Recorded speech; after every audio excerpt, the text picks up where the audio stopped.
João capítulo 7, 1 a 24, diz assim a palavra do Senhor.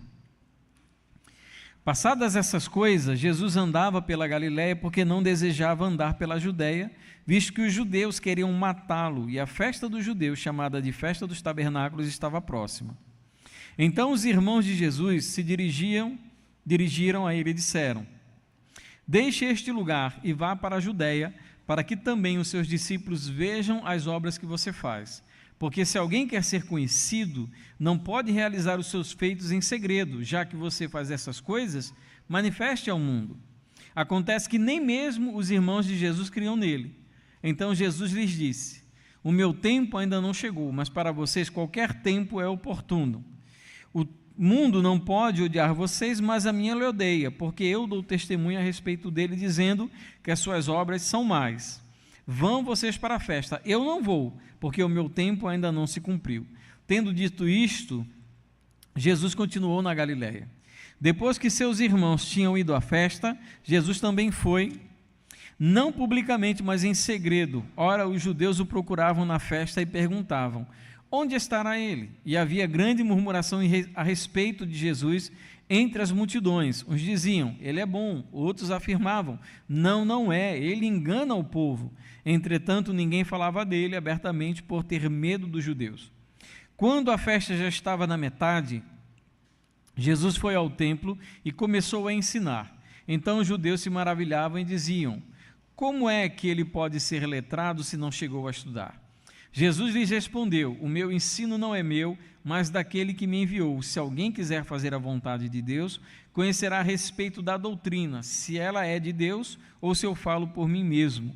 Quem fala por mim mesmo está buscando a sua própria glória, mas o que busca a glória de quem o enviou, esse é verdadeiro e nele não há falsidade.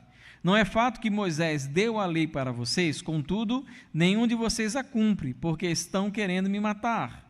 A multidão respondeu: Você tem demônio, quem é que está querendo matá-lo? Jesus respondeu: Um só feito realizei, e todos vocês ficaram admirados. Moisés lhes deu a circuncisão, se bem que ela não vem de Moisés, mas dos patriarcas, e vocês fazem a circuncisão de um menino até mesmo no sábado.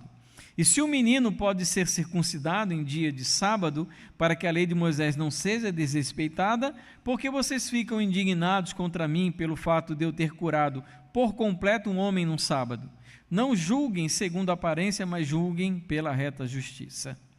Deus, eu agradeço ao Senhor e que essa palavra ela seja esclarecida, não apenas por mim, que vou explicar, vou expor, mas pelo Teu Espírito aplicado ao nosso coração. Então fala com cada um de nós, derrama sobre nós a Tua bondade e a Tua graça, porque nós precisamos do Senhor para receber a Tua palavra em nosso coração como palavra de Deus. É a nossa oração em nome de Jesus. Amém. Amém, queridos. João, capítulo 7, 1 a 24. Já tem algumas semanas que nós tínhamos aí deixado de falar sobre o grande evangelho de João.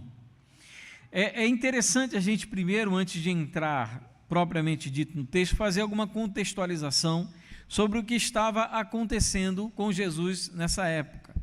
O evangelho de João, ele segue uma ordem cronológica, mas segundo o propósito da escrita do seu livro, ele deixa algumas lacunas temporais, como acontece exatamente nesse texto, né? Entre o capítulo 6 de João e o capítulo 7, existe um lapso temporal aí de cerca de 12 meses, quer dizer, um ano se passou entre o capítulo 6 e o capítulo 7. João, ele não vai se ocupar de falar integralmente de todo o ministério de Jesus. Para ele, segundo o propósito do seu evangelho, interessa aquilo que mostra que Jesus é o Filho de Deus e que as pessoas crendo nele tenham vida. Então, Jesus, ele passa o capítulo 6, né, como a gente leu, final do capítulo 6, aquela passagem de Jesus andando por sobre o mar, toda aquela passagem, até chegar ao capítulo 7, existe um período de 12 meses. O que Jesus fazia? Jesus, ele estava exercendo o seu ministério na Galileia. Então, Jesus, durante esses 12 meses, a gente lê isso nos evangelhos sinóticos, Mateus, Marcos e Lucas, ele estava na Galileia pregando, ensinando e curando as pessoas. ele evitava ir para a Judéia, né? Jerusalém era uma cidade que ficava na região da Judéia. Se você olhar para o mapa de Jerusalém, você tem ao norte a região da Galileia, você tem ao sul a região da Judéia, e você tem no meio, entre elas, essas regiões, Samaria. E Jesus, ele evitava ir para a Judéia, ele não foi para a Judéia nenhuma vez desses 12 meses, porque ele sabia que os fariseus, os líderes religiosos, eles estavam querendo matá-lo. E Jesus, dentro desse contexto, aí João, ele inicia o capítulo 7, fazendo referência a uma festa que é chamada de Festa dos Tabernáculos. A Festa dos Tabernáculos era uma das 3 festas mais importantes dos judeus, que eram festas que envolviam peregrinação. O que era isso? Segundo as leis de Moisés, durante 3 épocas do ano, todo judeu apto e cerimonialmente puro, ele deveria ir a Jerusalém para celebrar 3 festas. Que festas eram essas? A gente encontra em Êxodo 23, 14 a 17. Era primeiro a festa da Páscoa, que lá ela é chamada de Pães Asmos, que era uma festa que durava 7 dias, sendo que o primeiro dia era o dia da Páscoa. E a essa Páscoa se seguia uma outra festa chamada Festa dos Pães Asmos. Era a primeira festa do calendário religioso dos judeus. A segunda festa era chamada Festa das Semanas, que em alguns outros textos são chamados de Festa da Colheita ou Pentecostes. Vocês lembram disso por causa do Novo Testamento.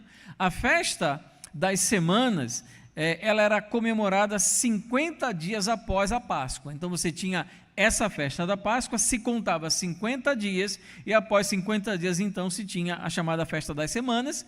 Por isso o nome Pentecostes, Pente do grego 50, então 50 dias após a Páscoa se comemorava a Festa das Semanas. E nós tínhamos uma terceira festa, que era chamada Festa dos Tabernáculos, que em outros textos era chamada de Festa das Cabanas. No hebraico é Sukkot, né? Sukkot significa cabana em hebraico. E essa festa, inclusive, se você entrar no YouTube, você vai encontrar vídeos dessa festa ainda hoje sendo celebrada em Israel.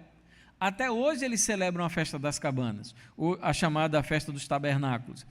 O que eles faziam? Eles saíam de suas casas e construíam tendas. Eram tendas feitas com materiais leves, com folhagem, com pedaços de pau. Eles construíam essas cabanas do lado de fora de casa e passavam uma semana dormindo, comendo dentro dessas cabanas. Para o quê? Lembrar do período em que eles eram peregrinos no deserto. Essa era a última festa do calendário. Ela acontecia entre setembro e outubro do que seria o nosso calendário, porque os meses, a maneira do judeu contar o tempo é diferente da nossa. Então acontecia entre setembro e outubro essa festa dos tabernáculos, que simbolizava, que representava aquele tempo de peregrinação nos desertos, né? E todo judeu que estivesse apto, estivesse cerimonialmente puro, ele tinha como responsabilidade subir a essas 3 festas para Jerusalém. Então você tinha judeu que vinha de todo lugar, uma romaria, né? Judeu que vinha de todo lugar subir para Jerusalém. Então você imagina como é que Jerusalém não ficava. E dessas 3 festas, Páscoa, Páscoa, Semanas e Tabernáculos, a mais popular era a festa dos tabernáculos, era a que todo mundo gostava. Então, as pessoas celebravam a Páscoa, celebravam a festa das semanas, mas a festa dos tabernáculos era a festa queridinha dos judeus. Então, Jerusalém, nessa época, ela ficava completamente tomada pelos judeus e pelas pessoas que vinham de outras regiões, Galileia, Idumeia, vinha da região de Moabe, alguns vinham de regiões distantes para poder celebrar durante uma semana a festa dos tabernáculos. E quando a gente entra então no texto aí de João, capítulo 7, versos 1 a 9, nós vemos Jesus dando adeus à Galileia. Por quê? Lembra que eu falei que num período de 12 meses, muitas coisas acontecem entre o capítulo 6 e o capítulo 7 do Evangelho de João, que João não descreve? O que nós temos aqui no capítulo 7 é um momento em que Jesus sai pela última vez da Galileia e se dirige a Jerusalém. Desse tempo em que Jesus sai da Galileia e que ele chega agora em Jerusalém para a festa dos tabernáculos, até a crucificação vão se passar 6 meses. Ou seja, Jesus, quando chega para a festa dos tabernáculos, daqui a 6 meses será a sua crucificação. Então, eu acho interessante, importante a gente colocar, para vocês entenderem o clima, o que está acontecendo dentro da vida e do ministério de Jesus nesse momento. Então, ele sai da Galileia para nunca mais voltar para a Galileia. Ele vai para Jerusalém e após a sua ida para Jerusalém, 6 meses depois, ele então é crucificado. Ele não tinha ido antes porque ele sabia das intenções homicidas dos líderes judeus. Inclusive, quando João usa a expressão judeu no seu evangelho, os judeus, ele está fazendo referência aos líderes religiosos da nação judaica. Por isso que ele fala os judeus ou a multidão. Quem é a multidão? São as pessoas, os judeus em geral. Quem são os judeus no evangelho? São os líderes que querem matar Jesus. E é interessante porque, se você olhar 12 meses atrás, aonde Jesus estava? Estava em Jerusalém, celebrando provavelmente a festa da Páscoa, e foi por ocasião dessa festa que, no templo de Jerusalém, ele despertou o ódio dos judeus quando ele fez o quê? Quando ele curou uma pessoa. Lá em João capítulo 5, versículo 18, é dito que após Jesus efetuar a cura do paralítico no tanque de Betesda, vocês lembram dessa passagem? Quando ele curou, as pessoas viram que aquele homem tinha sido curado e que ele estava carregando o seu leito. João 5,18, o que os líderes, os judeus, decidem fazer? Matar Jesus. Então, a partir daquele momento, e esse entendimento, essa lembrança é crucial no texto, a partir desse momento, esse desejo só aumenta, ele cresce, ele não diminui. Jesus, ele sai da região da Judéia, vai para a Galiléia, mas mesmo assim, esse desejo homicida dos líderes judeus, ele não arrefece, ele não diminui, ao contrário, ele aumenta. E nós temos aí então os irmãos de Jesus indo para a festa dos tabernáculos em Jerusalém, e eles fazem uma proposta. Já que a festa dos tabernáculos era uma festa muito popular e atraía muitas pessoas, na mente daqueles irmãos de Jesus, aquele era um local ideal para Jesus se apresentar como rabi, como rabino, como Messias, como mestre. Não tem lugar melhor do que a festa dos tabernáculos para ele fazer isso.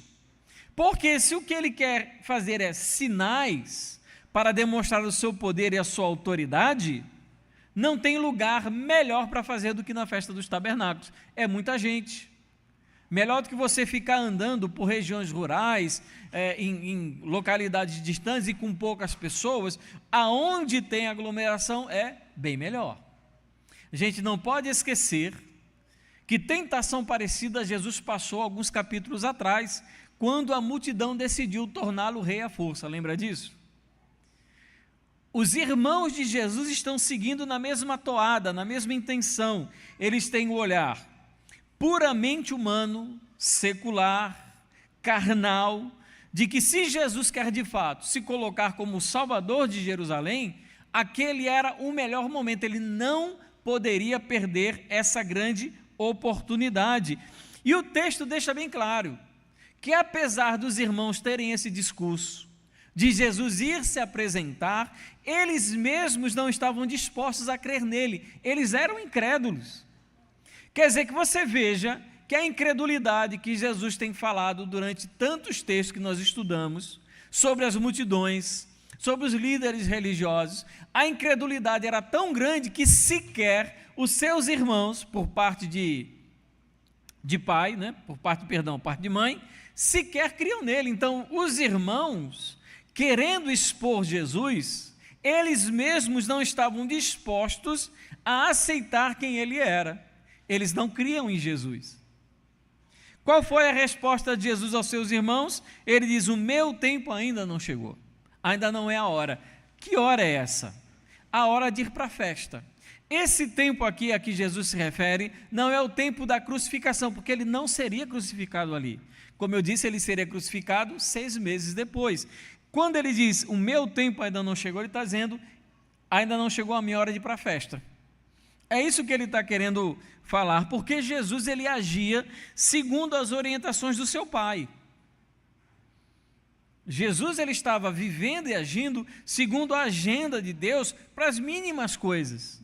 Então não se tratava da hora da morte, mas se tratava do tempo oportuno para ele estar naquela festa, né? E ele diz, o mundo me odeia. Então primeiro ele diz, meu tempo ainda não chegou, não é hora de ir para a festa. E segundo ele diz, o mundo me odeia. Jesus ele sabe que apresentar-se à multidão não provocaria admiração, mas revolta. Não é interessante isso, né? A grande expectativa dos irmãos de Jesus, a grande proposta de se apresentar, de Jesus se apresentar, se mostrar, e em pouco tempo ele estaria nos braços do povo. O que Jesus está dizendo é que seria exatamente o oposto, porque quando Jesus fala, quando Jesus ensina, quando ele cura, quando ele mostra as coisas, ele é como uma luz, que vai mostrar o pecado daquelas pessoas. Por isso o mundo odeia Jesus. Por isso o mundo odeia, não pode odiar os irmãos, porque os irmãos de Jesus não provocam confronto, não causam incômodo às trevas. Mas os crentes genuínos, eles provocam esse ódio, porque eles chamam a atenção dos pecados que as pessoas estão cometendo, né? E parece que nesse mundo hoje nós queremos apresentar um Jesus que não seja odiado. É curioso isso, né? É curioso você ouvir da própria boca de Jesus que o mundo o odeia, que quando Jesus fala do Evangelho, que quando Jesus prega o Evangelho, as pessoas vão odiar Jesus. E o que a gente quer fazer então, para evitar que isso aconteça? Tornar Jesus o cara mais legal possível. Sabe? Diminuir as exigências do Evangelho, reformar a porta estreita. A gente quer transformar Jesus num líder pop da geração Z, Y, sei lá que geração estamos. Então a gente tira todas as coisas incômodas de Jesus, para ver se Jesus ele não se torna mais, sabe, aquele negócio mais saboroso, para as pessoas consumirem. A melhor fotinha no Instagram, né? Talvez isso explique porque a nossa geração gosta tanto do The Chosen, porque é um Jesus cujo propósito é agradar a esse mundo. Esse é o propósito. Muitas igrejas trabalham nessa perspectiva, é diminuir o confronto, é diminuir o azedume do Evangelho, o desafio do Evangelho. E algumas vezes fazem isso de uma maneira tão radical que o que eles pregam não é mais o Evangelho. Eles não falam mais sobre Jesus, falam sobre outra pessoa, mas não o Jesus da Bíblia, porque o Jesus da Bíblia ele diz, quem pregar direito, quem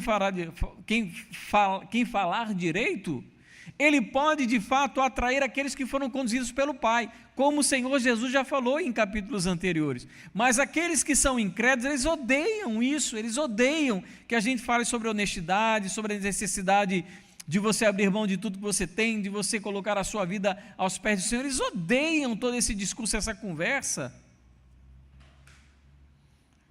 Mas infelizmente é o que muitas pessoas hoje estão fazendo. Vamos aí dar uma roupagem New Age para Jesus, para ver se as pessoas aceitam melhor. E o que acontece? Versículos 10 a 13, Jesus diz olá para a Judeia. Nós não sabemos, e o texto não diz isso, quanto tempo demorou entre a ida dos irmãos de Jesus e a ida de Jesus para Jerusalém. Não é dito. O que o texto diz é que eles foram e Jesus foi após. Pode ter sido um dia, pode ter sido 2. A gente sequer tem condição de saber quando foi que os irmãos de Jesus foram. Se eles foram no dia, se eles foram um dia anterior, se eles foram 2 dias antes, a gente não sabe. O que a gente sabe é que os irmãos de Jesus foram, Jesus esperou algum tempo e depois ele foi. E mesmo indo, ele foi de uma maneira que não chamasse a atenção de ninguém. Interessante como é que Jesus ele foi na direção oposta da proposta dos irmãos dele. Os irmãos disseram, se apresente, se mostre, chame a atenção, que Jesus faz? Ele vai escondido. E lá na festa, o que estava rolando? Qual era o tema que estavam tratando? Ele disse que os judeus perguntavam: onde estará ele? A maneira como essa pergunta, onde estará ele, é construída no grego original, demonstra desdém. Esse pronome ele nem aparece. Ele diz assim: rutozekeinos. Onde está aquele? Aquela pessoa, aquela criatura, aquela figura. Então, a maneira como eles questionam não é perguntando sobre Jesus, mas é como se eles perguntassem sobre qualquer pessoa, uma pessoa outra qualquer, sem valor, sem importância. Então, esse era o sentimento dos judeus. As multidões se dividiam. Alguns acreditavam em sua bondade, porque ele curava pessoas, ele multiplicava pães. Outros, no entanto, chamavam ele de charlatão. Ele fazia isso para desviar a atenção, para ganhar a confiança das pessoas, mas o ensino dele seria contra a lei de Moisés. Mas numa coisa todos concordavam, era um medo em relação aos líderes religiosos. Então, essas pessoas conversavam, falavam, mas ninguém falava nada publicamente. Surge uma questão aqui. Porque os líderes do Sinédrio, para quem não sabe, era o tribunal judaico da época. O Sinédrio era um tribunal onde se julgavam as causas dos judeus. Ele não era romano, ele fazia parte da estrutura judaica. Porque os judeus do Sinédrio, os juízes do Sinédrio, não mandaram pegar Jesus na Galileia? Não tem judeu na Galileia? Jesus não é judeu? Aí tem um detalhe geográfico, político e social interessante. Acontece que a Galileia era uma outra, que a gente chama de região, era governada por um rei chamado Herodes Antipas. Ele era o governador da Galileia. A Judéia era uma outra região administrativa que era governada por Pôncio Pilatos. Então, segundo a geopolítica daquela época, é como se fossem dois países diferentes. Então, o tribunal do Sinédrio de Jerusalém não tinha jurisdição sobre os habitantes da Galileia. Aí você entende por que Jesus fez questão de ficar distante e porque os judeus, os líderes judeus da região da Judéia, não foram até a Galileia para prender Jesus. Para os irmãos de Jesus, era uma grande oportunidade que ele se revelasse, e para os judeus era uma grande oportunidade para prendê-lo. Entendeu aí as visões, como é que estão caminhando? E nós temos aí versículos 14 a 24, Jesus então, ele começa a ensinar no templo. Na metade da festa, não me pergunte por que Jesus esperou chegar até a metade. Deve ter sido, claro, por orientação divina. A festa dos tabernáculos, como eu expliquei um pouco para vocês, tinha algo interessante. No templo, os rabinos daquela época, eles tinham o hábito de se dirigir ao templo para ensinar as suas doutrinas. Não era só Jesus que fez isso.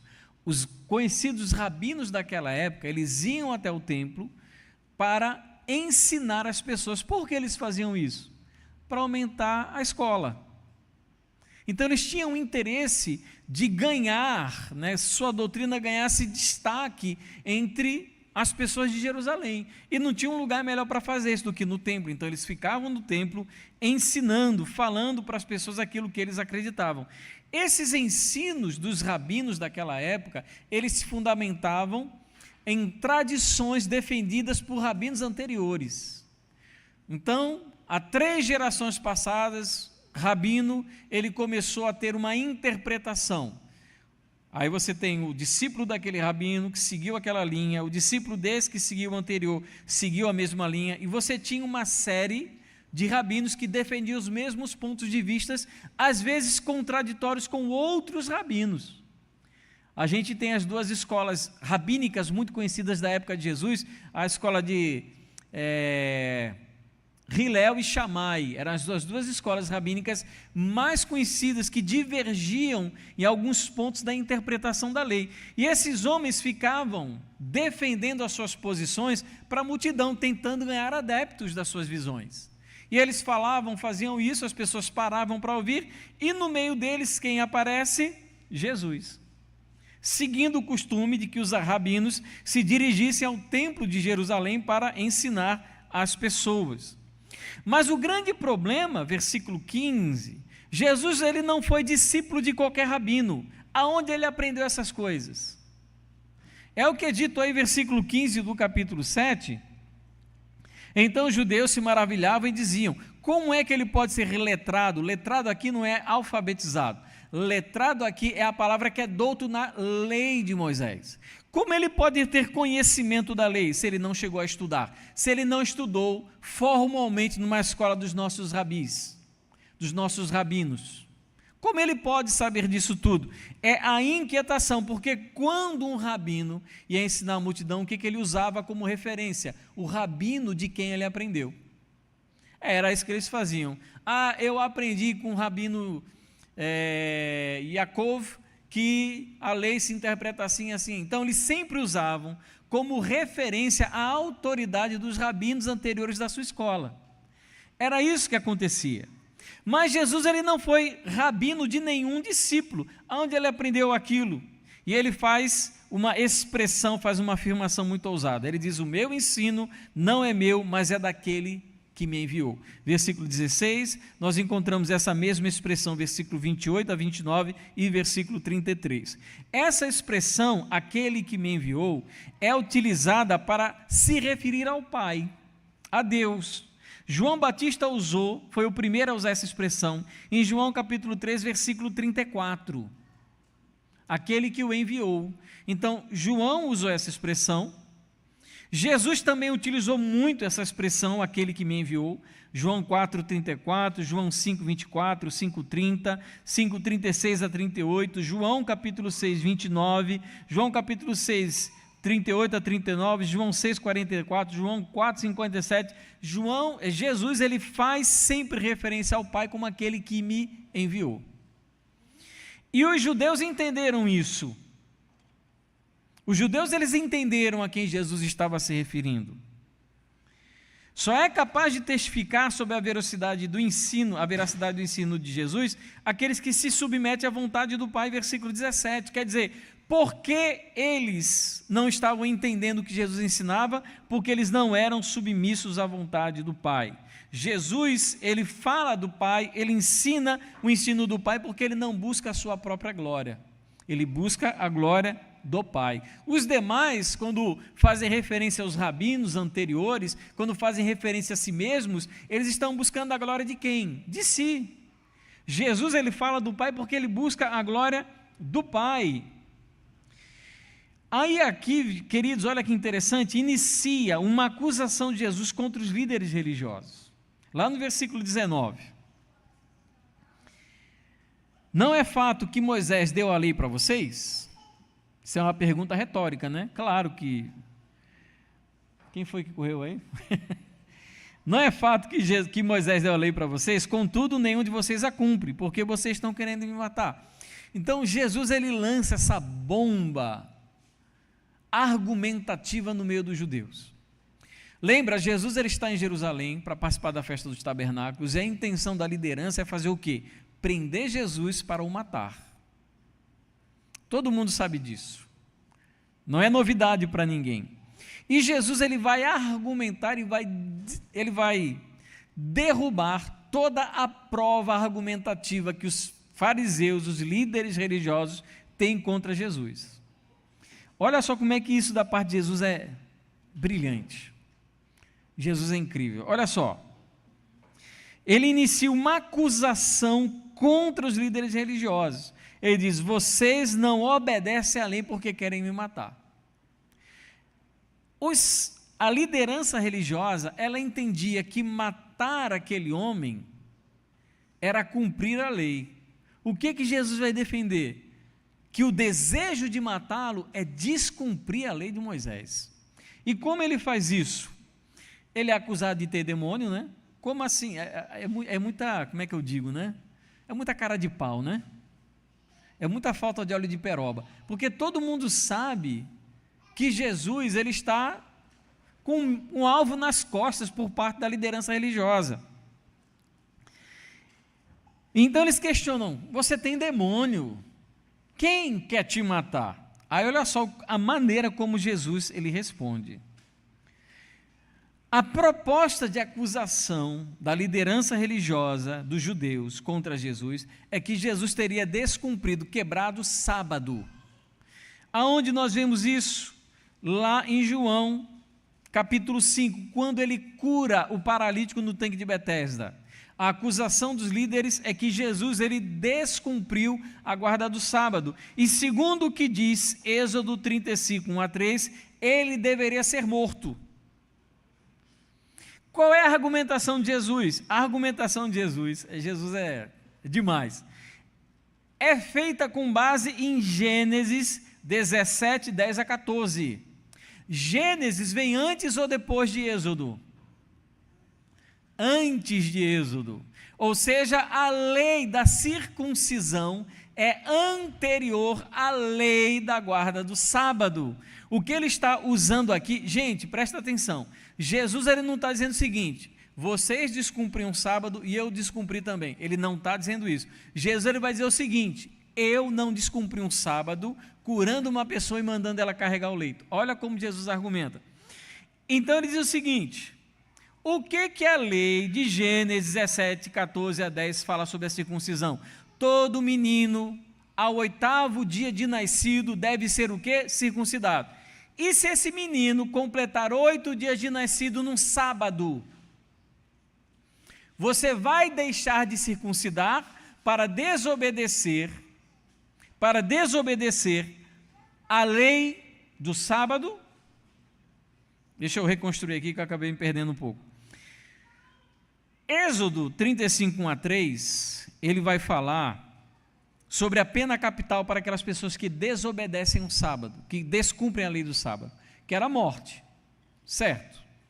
Só que nós temos a lei em Gênesis 17, 10-14, que é a lei que diz respeito à circuncisão, que é uma lei que não foi dada por Moisés. Moisés, ele regulamentou aquilo que já tinha sido dado em Gênesis por Abraão.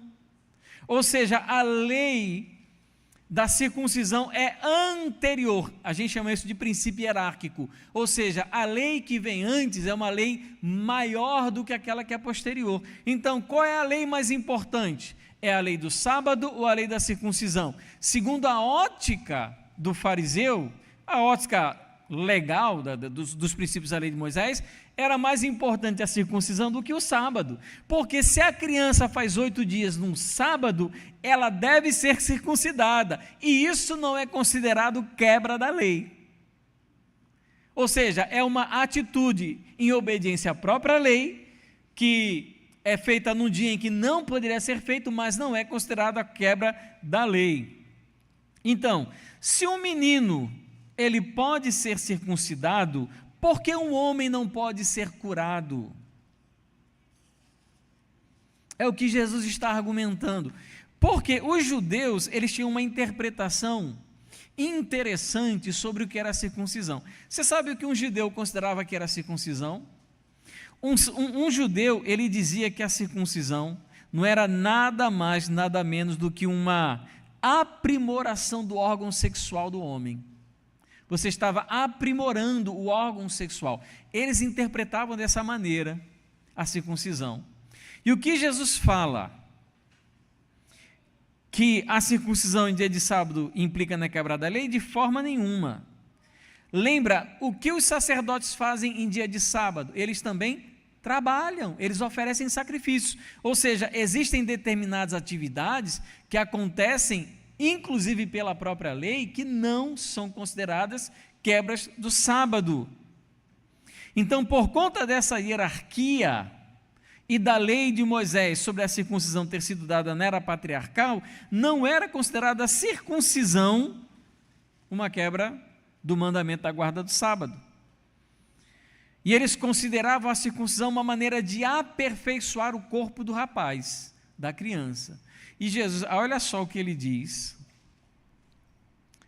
lá no versículo, a gente entende o que ele diz no versículo 23, e se o menino pode ser circuncidado em dia de sábado para que a lei de Moisés não seja desrespeitada, princípio da hierarquia, por que vocês ficam indignados contra mim pelo fato de eu ter curado por completo um homem no dia de sábado? Porque lembra que eu falei que para um judeu, o corte do prepúcio do pênis de uma criança era um aperfeiçoamento? O que Jesus está dizendo? Eu não aperfeiçoei só o prepúcio, não. Eu aperfeiçoei o homem completo. Eu curei ele completamente. Está aqui, ó. Curei por completo um homem no sábado. Ou seja, eu não descumpri em absoluto a lei. E nem quem circuncida uma criança também descumpre a lei. E ele conclui o versículo 24 dizendo: não julguem segundo a aparência, mas julguem pela reta justiça, que é uma reprimenda à maneira superficial e equivocada de julgar dos fariseus. Aqui não é aquele, olha, pode viver a sua vida, ninguém deve me julgar, não julguem para que não seja... Não é essa bobageria que o pessoal inventa, distorcendo o texto bíblico, não. Aqui ele está repreendendo os fariseus, porque a maneira deles julgarem está completamente equivocada, não está de acordo com a lei. Justiça aqui é a lei. Julgai conforme a reta justiça, a reta interpretação da lei. Eu quero concluir fazendo 3 aplicações aqui para vocês. Primeiro, Cristo, ele sempre desperta nas pessoas diferentes sentimentos e diferentes reações. Ele desperta ódio e ele desperta amor. Algumas pessoas têm alegria e outras têm tristeza. Outros acreditam que ele seja de fato uma boa pessoa. E alguns outros vão dizer que Jesus é só um embuste. Então nós temos aí uma variação muito grande de pessoas e de sentimentos em relação a quem é Jesus. Mas ambos, os que dizem que ele é bom e os que dizem que ele é um charlatão, se mantêm na incredulidade porque não têm fé genuína. É interessante que naquela multidão, até os que disseram que Jesus era bom, eram incrédulos. Para você estar com Cristo, meu irmão, não basta apenas a sua perspectiva sentimental em relação a quem Ele é. A gente não baseia a nossa salvação, o nosso amor a Deus, genuíno, a nossa salvação sincera e verdadeira, com base em meros sentimentos que nós temos por Jesus. É muito mais do que isso.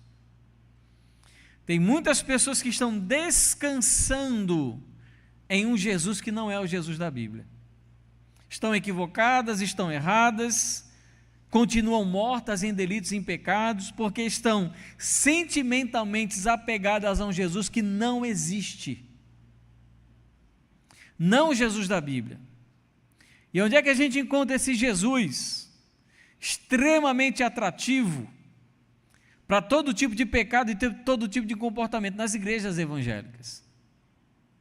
A pessoa vai para a igreja, ela ouve o evangelho, ela ouve sobre Jesus, ela ouve as palavras de determinados pregadores, ela vai chegar à conclusão de que de fato Jesus é muito bom, ele me faz muito bem, ele é meu amigo, ele é um pai maravilhoso, sendo que Jesus nem é nosso pai, mas tem gente que vai dizer que Jesus é o nosso pai. Jesus e pai são pessoas distintas. Cria-se uma confusão na cabeça da pessoa e ela acaba acreditando que é possível coadunar uma vida de pecado com uma vida ao lado de Cristo. Essa pessoa entendeu tudo, menos o verdadeiro evangelho. E infelizmente, amados, muitas vezes a nossa pregação, a nossa maneira de expor, de mostrar o evangelho é mostrar para pessoas que odeiam a Cristo. O que nós queremos fazer? Que elas amem a Jesus, mas não é o suficiente. Nós precisamos que essas pessoas sejam convertidas por Ele. Eu não quero mudar o sentimento de uma pessoa. Ah, você não crê, agora você crê. Ah, você odeia, agora você ama. Não é só isso que tem que acontecer. O compromisso de Cristo, ele tem que ser profundo ao ponto de Lucas 9, 23 diz: aquele que quer vir após mim, dia a dia tome a sua cruz, siga-me, negue-se a si mesmo. Então, primeiro, sentimentos eles sempre vêm. Segundo, o evangelho verdadeiro incomoda o mundo pela sã doutrina e muito mais pelo tipo de vida que exige. Não é só uma questão de teologia e teórica que a gente debate com os outros, não é só no que a gente acredita. Evangelho, Bíblia, Jesus não é só alguém sobre quem você fala. O que incomoda o mundo não é só o tipo de teologia que a gente tem. Aí as pessoas respondem à teologia tradicional, evangélica, bíblica, com teologia inclusiva, teologia progressista, com vários tipos de teologia, para tentar suplantar a teologia que é bíblica.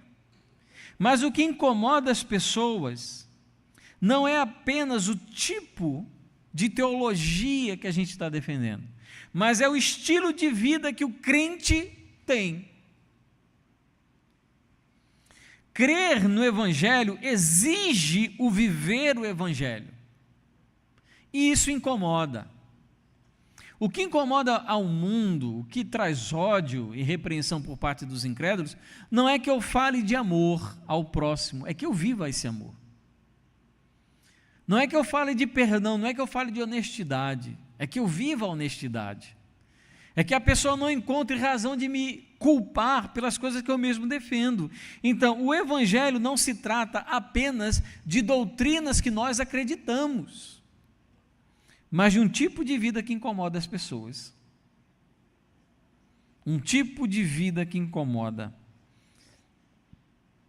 Queridos, é tão triste que tem determinados crentes que a vida não se diferencia em absoluto da vida das pessoas desse mundo. Nada, nada. Você não vê um resquício, uma faísca da glória do Evangelho na vida da pessoa. Ela é exatamente igual a qualquer outra pessoa. Os mesmos princípios, os mesmos valores, assiste as mesmas coisas, pensa as mesmas coisas, fala as mesmas coisas, não se diferencia em nada daqueles que não são convertidos. Nada. Família, a mesma porcaria. Os filhos, uma desgraça, uma miséria. No trabalho, uma cachorrada, uma coisa terrível. Eu já trabalhei com condomínio e alguns dos meus piores funcionários eram evangélicos. Que inclusive alguns eu tive que mandar embora, no mesmo dia em que chegaram. Chegaram no dia, no outro eu já liguei para a empresa. Pode tirar, porque esse cara não dá para trabalhar aqui não. Então, quando a gente está falando de um evangelho que incomoda, eu estou falando de pessoas que vivem o evangelho, isso traz incômodo. O tipo de honestidade, o tipo de compromisso que a gente tem com Cristo, a maneira como a gente se esforça para viver o evangelho. Meus irmãos, não é fácil, não é fácil você ter uma vida de fato comprometida com Cristo, abdicando de situações que você se julga estar certo. Gente, o que é o perdão? Perdão é algo que o mundo deveria odiar. O perdão para o cristão genuíno e sincero é libertador, mas quando você perdoa, você está abdicando os seus direitos, você está abrindo mão do seu direito de se vingar, você está apagando tudo de errado que a pessoa lhe fez. Então tem que ter Jesus para perdoar de fato, como a Bíblia diz para perdoar, e tudo isso incomoda. É um estilo, um tipo de vida que incomoda, né? É muito difícil Jesus chegar na festa dos tabernáculos, pessoal se juntando para julgá-lo segundo a quebra da lei de Moisés, com base no mandamento da guarda do sábado, e Jesus, com uma palavra, com poucos versículos, desmonta tudo aquilo que eles falaram. É muito difícil lidar com esse homem. Então o evangelho, a verdade incomoda, não é só pela sã doutrina. Incomoda, claro, né? Quando você na faculdade vai defender de fato o que a Bíblia fala, ou na sua escola, ou dentro da sua casa, isso incomoda, mas incomoda muito mais a maneira como a gente vive. E terceiro, crentes sinceros, assim como Jesus, não buscam a própria glória, mas a glória do Senhor. É isso que Jesus está fazendo, é por isso que ele vai na hora certa, é por isso que ele não vai em público, é por isso que ele debate com os fariseus, é por isso que ele ensina, é por isso que ele vive, porque ele não está procurando a sua glória, mas a glória do Pai, assim também nós. Devemos em nossa vida viver procurando a glória do nosso Senhor. Então é importantíssimo nós olharmos isso na vida de Jesus, de alguém cuja as atitudes, os atos, os passos eram conduzidos de maneira muito minuciosa pelo Senhor, em obediência. Só que muitas vezes as nossas decisões, a nossa vida, as coisas que fazemos, as decisões que tomamos, elas são tomadas com base na nossa ideologia, no nosso pensamento, daquilo que dá na nossa cabeça, na nossa sensualidade, no nosso pecado, tudo menos Deus. Por quê? Nós estamos buscando a nossa própria glória. Somos como aquela multidão de rabinos no templo ensinando suas doutrinas e falando sobre si, sobre sua justiça, sobre seus pensamentos, mas em termos de compromisso de vida, nada.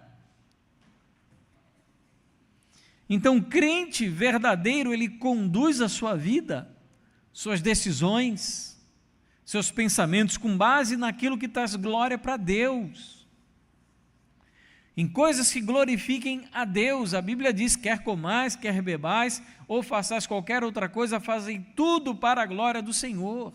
É tudo, é tomar suco de caju, é comer churrasco, é ir no cinema, é assistir televisão. Nós precisamos conduzir a nossa existência para que ela em todas as coisas, ela produza glória ao nosso Senhor. Tudo. Da mais simples, a mais básica, até a mais complexa das nossas escolhas, decisões, vida, comportamento. O que eu vou fazer? Eu vou fazer aquilo que mais produz glória a Deus. Uma das proposições do calvinismo que me chama a atenção, em detrimento do próprio arminianismo, é que o calvinismo ele produz mais glória a Deus. Então o que eu vou fazer agora, fugindo dessa discussão calvinista arminiana, eu vou fazer na minha vida pessoal aquilo que produz glória ao Senhor, não a mim.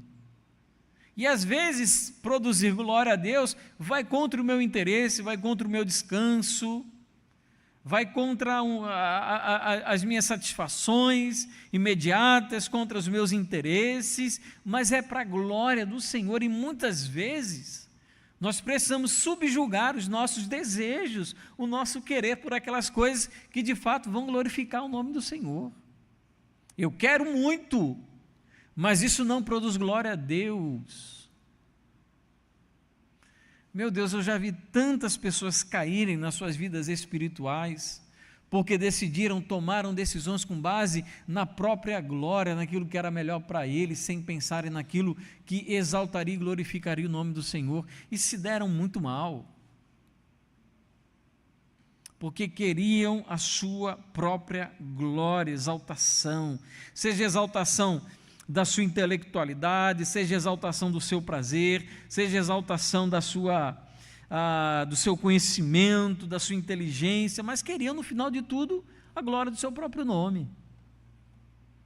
O que Jesus nos ensina é que ele estava nesse mundo conduzindo a sua vida, conduzindo em seu ensino, falando e pregando, proclamando para que o nome de Deus fosse glorificado. Por isso ele vivia daquela maneira. Por isso ele vivia daquela maneira. Então, meu irmão, nós precisamos olhar para a nossa vida como um todo, para a nossa vida com os filhos, trabalho, família, escola, casamento, até o meu carro quebrado. A gente olha isso tudo e pensa, meu Deus, como isso vai produzir glória para o Senhor? Como o teu nome vai ser glorificado através da minha dificuldade, do meu esforço, do meu sacrifício, das minhas abnegações? Como o teu nome vai ser glorificado? É isso que eu quero, que o nome do Senhor através de mim seja glorificado. E é isso que Jesus fazia. Ele é o meu modelo, é o meu padrão, e é isso que eu preciso fazer.